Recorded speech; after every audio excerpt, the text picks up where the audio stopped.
그날 밤, 집안은 숨막히는 정적에 휩싸였다.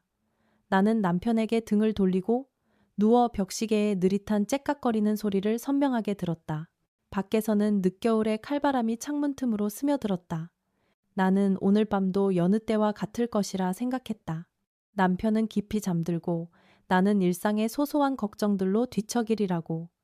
하지만 그때 어둠 속에서 갑작스럽게 빛이 번쩍였다. 그의 핸드폰 화면이 환하게 켜졌다. 나는 살며시 몸을 돌렸고 피곤했던 눈이 순간 크게 뜨였다.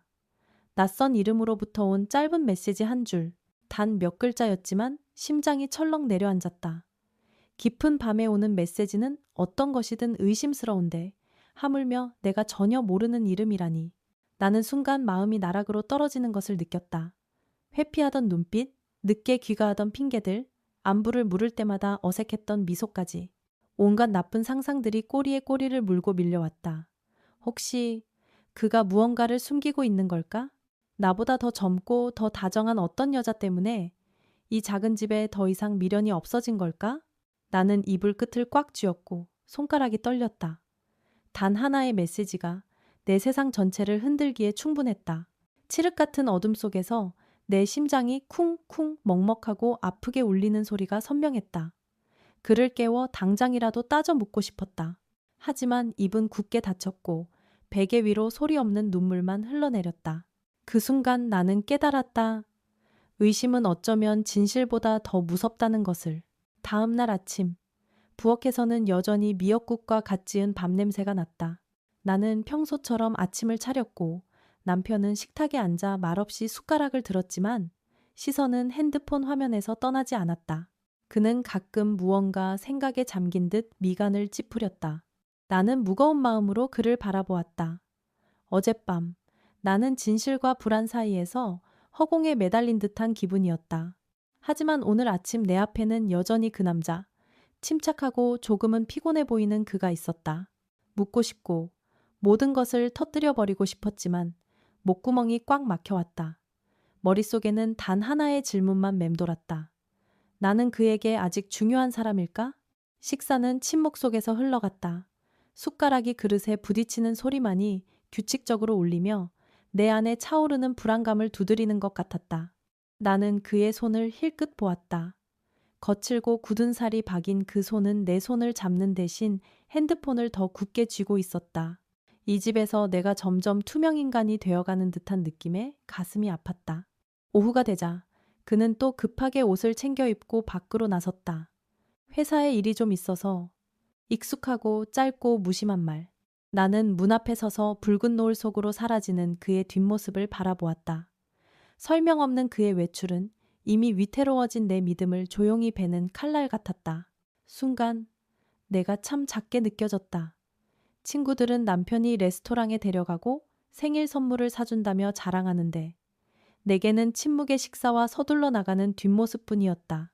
밤이 되어 나란히 누웠을 때 그가 등을 돌리자 나도 등을 돌렸다. 우리 사이의 거리는 불과 한 뼘 남짓이었지만 마치 거대한 바다가 가로놓인 듯 차가웠다. 그날 밤, 방 안은 커튼 틈으로 새어 들어오는 희미한 푸른빛만이 감도는 어둠에 잠겨 있었다. 나는 자는 척했지만 눈은 말똥말똥 뜬 채 심장은 미친 듯이 뛰고 있었다. 그리고 또다시 핸드폰이 빛났다. 또 다른 메시지. 나는 숨을 죽이고 아주 조심스럽게 몸을 기울였다. 화면에는 짧은 몇 줄의 글자가 떠 있었다. 형님, 저희 이제 어떻게 해야 할지 모르겠어요? 나는 그 자리에서 얼어붙었다. 저희? 그 두 글자가 비수처럼 가슴에 박혔다. 혹시 한 여자가 있고 그 뒤에 또 다른 가족까지 있는 걸까? 침대 시트 끝을 잡은 손이 떨려왔다. 온 세상이 빙빙 돌았고 아무 증거도 없었지만 그의 외도 장면이 머릿속에 선명하게 그려졌다. 벌떡 일어나 소리치고 싶었다. 나한테 숨기는 게 뭐예요? 하지만 막 샤워를 마치고 나온 그의 젖은 머리카락, 비누 냄새가 뱃낡은 티셔츠, 피곤하지만 다정한 얼굴을 보자 모든 말이 목구멍에 걸려버렸다. 그가 웃으며 무심하게 물었다. 아직 안 잤어? 나는 고개를 돌리며 나지막이 대답했다. 잠이 안 와서. 눈물이 소리 없이 베개를 적셨다. 나는 내 자신이 두려워졌다. 왜 단 한 줄의 메시지만으로 이렇게 끔찍한 불안에 휩싸이는 걸까? 왜 나는 이렇게 작고 나약하고 서럽게 느껴지는 걸까? 어둠 속에서 나는 잠든 그의 고른 숨소리를 들었다. 하지만 나는 누군가 가슴을 꽉 쥐는 듯한 답답함에 밤새 뒤척였다. 우리 사이의 침묵은 차가운 벽이 되었고 매 순간 조금씩 더 높아져만 갔다. 나는 스스로에게 물었다. 만약 언젠가 그 벽이 무너진다면 나는 과연 버틸 수 있을까? 셋째 날 밤, 안개가 자욱한 골목길에 들어섰을 때 나는 조용히 옷을 챙겨 입고 남편의 뒤를 밟았다. 그는 걸음이 빨랐고 가로등 불빛 아래 길게 늘어진 그의 마른 등이 어두운 골목 모퉁이에서 사라졌다. 나타나기를 반복했다. 심장이 터질 것처럼 세차게 뛰었다. 바람이 차가워지며 살을 애는 듯했다. 나는 떨렸고 두려웠고 분노했다. 그의 한 걸음 한 걸음이 내 심장을 베는 칼날 같았다. 어디 가는 거지? 누굴 만나러? 이 길 끝에 나보다 젊고 예쁜 여자가 기다리고 있는 걸까? 어두운 골목에 발소리가 울려 퍼졌다. 그의 구두 소리는 규칙적이었지만 나는 들킬까봐, 동시에 진실을 놓칠까봐 조심스럽게 발걸음을 옮겼다. 그날 밤은 영원처럼 길게 느껴졌다. 그가 낡은 건물 앞에서 멈춰 섰을 때 깜빡이는 가로등 불빛 아래 나는 벽 뒤에 숨어 심장이 터져 나올 것만 같았다. 내 머릿속에서는 그가 문을 열고 들어가 다른 여자가 있는 방으로 들어서는 장면이 쉴 새 없이 그려졌다. 나는 입술을 깨물었고 손톱이 손바닥을 파고들어 피가 날 지경이었다. 하지만 내 눈앞에 펼쳐진 광경에 나는 온몸이 굳어버렸다. 낡고 해진 작업복 차림의 수척한 얼굴을 한 무리의 사람들이 밤바람에 떨며 서 있었다. 그들은 고개를 숙인 채 잠긴 목소리로 말했다. 남편은 조용히 봉투를 열어 그들의 손에 쥐어주었다. 이거 받으세요. 이걸로 이번 달은 어떻게든 버텨보세요. 그의 목소리는 피곤함에 지쳐났고 쉬어 있었지만 그 안에는 깊은 연민이 담겨 있었다. 나는 걱정으로 가득 찬 그의 얼굴과 떨리는 두 손을 똑똑히 보았다. 그 순간 내 안의 모든 의심이 산산조각 났다. 눈물이 터져 나왔지만 더 이상 고통 때문이 아니었다. 그것은 부끄러움, 죄책감, 그리고 가슴 벅찬 자랑스러움이 뒤섞인 복잡한 감정이었다. 내가 배신했다고 생각했던 그 남자는 실은 더 큰 책임감을 짊어지고 있었던 것이다. 그는 외도한 것이 아니었다. 그는 단지 자신보다 더 불행한 사람들을 위해 조용히 버팀목이 되어주고 있었을 뿐이다. 그 추운 밤, 나는 어둠 속에 우두커니 서서 바람에 헝클어진 머리카락을 그대로 내버려 두었다. 며칠 만에 처음으로 내 심장이 떨리는 것을 느꼈다. 하지만 그것은 그의 조용한 선행을 목격했기 때문이었다. 나는 어둠 속에 숨어 그의 행동 하나하나를 지켜보았다. 노동자들은 고개를 숙이며 잠긴 목소리로 말했다. 닥마, 형님, 감사합니다. 이제 정말 기댈 곳이 없었는데. 내 아버지뻘 되어 보이는 한 남자는 눈물을 훔치며 앙상한 손으로 떨리는 봉투를 받았다. 그들의 눈에는 감사함과 미안함이 뒤섞여 있었다.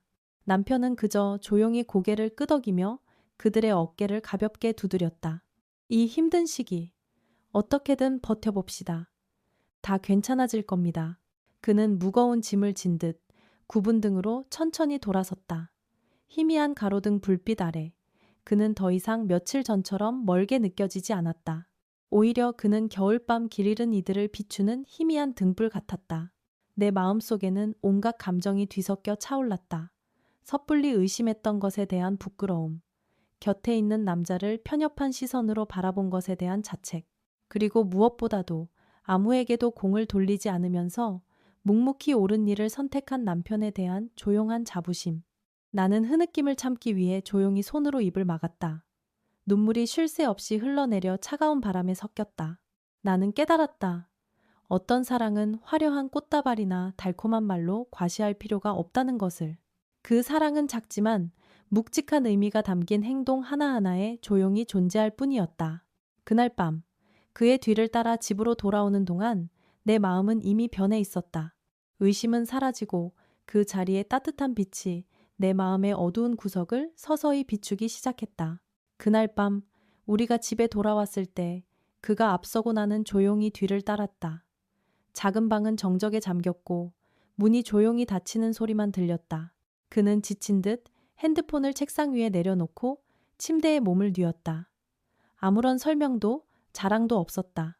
그는 너무나 빨리 잠이 들어 바깥의 짐이 그의 모든 기력을 앗아간 듯해 나는 놀랄 정도였다. 나는 침대 가장자리에 앉아 이불 위에 놓인 그의 굳은 살 박인 손을 조용히 바라보았다. 그 손가락들은 망치를 잡고 삽질을 하며 가족을 위해 쉼없이 일했다. 오늘 그 손은 어려운 동료들에게 돈을 건네며 떨고 있었다. 나는 문득 그가 하는 일들이 소리 없는 약속처럼 느껴졌다. 그에게는 여전히 책임감이, 인간애가, 그리고 사랑할 줄 아는 마음이 있다는 약속. 내 눈물이 다시 흘렀지만 이전의 밤들처럼 쓰라리지 않았다. 따뜻하고 감미로운 눈물이었다. 며칠 만에 처음으로 나는 내 곁에 남자가 단지 내 남편일 뿐만 아니라 다른 사람들의 버팀목이기도 하다는 것을 분명히 보았기 때문이다. 나는 몸을 숙여 그의 손 위에 내 손을 살며시 얹었다. 거칠고 굳은 살이 박였지만 그 손은 이상하게도 따뜻했다. 나는 마음속으로 속삭였다. 당신을 의심해서 미안해요. 그리고 이렇게 조용히 선한 삶을 살아줘서 고마워요. 어두운 방 안에서 그의 고른 숨소리가 나의 흐느낌과 섞였다. 나는 진정한 사랑이란 때로 화려한 말이 필요 없다는 것을 깨달았다. 그것은 그저 묵묵한 존재감과 아무도 알아주지 않는 조용한 행동에 있을 뿐이다. 오늘 밤, 나는 과시하지 않지만 굳건한 사랑에 안겨 평화롭게 잠들었다. 다음 날 아침, 나는 평소보다 일찍 잠에서 깼다. 옆을 보니 그는 길고 힘든 밤을 보낸 후 평온한 얼굴로 깊이 잠들어 있었다. 나는 문득 창밖의 햇살 때문이 아니라 내 마음속에서 비치는 빛 때문에 작은 방이 환해진 것을 느꼈다. 나는 원망했고 의심했고 질투와 두려움의 깊은 나락으로 떨어졌었다. 하지만 때로는 한 남자의 침묵이 무관심 때문이 아니라 가족의 작은 행복보다 더 큰 짐을 어깨에 짊어지고 있기 때문이라는 것을 깨달았다. 아마도 이 세상에서 우리는 불확실한 것들 때문에 쉽게 의심하고 고통스러워하는 것 같다.